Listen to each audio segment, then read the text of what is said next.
প্রস্রাবের জ্বালাপোড়া হয়, প্রস্রাবের ছোটোখাটো পাথর হয়, কথাটা খুবই গুরুত্বপূর্ণ। জেনে গেলে উপকারটা আপনারই হবে। চলুন জেনে আসি। তার আগে স্বাস্থ্যমূলক টিপস পেতে ফলো বা সাবস্ক্রাইব করুন।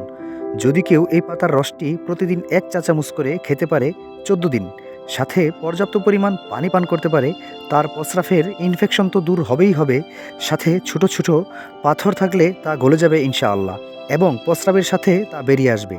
হোক সেটা প্রস্রাবের পাথর কিংবা কিডনিতে পাথর, তবে পাথরটি হতে হবে 5 মিলিমিটারের ছোট।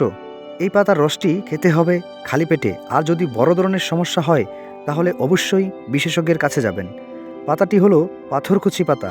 এটি এতটাই উপকারী যা নামে বোঝা না গেলেও ব্যবহার করলে অবশ্যই বুঝতে পারবেন।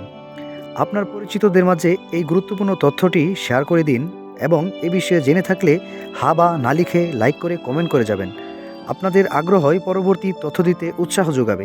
ধন্যবাদ।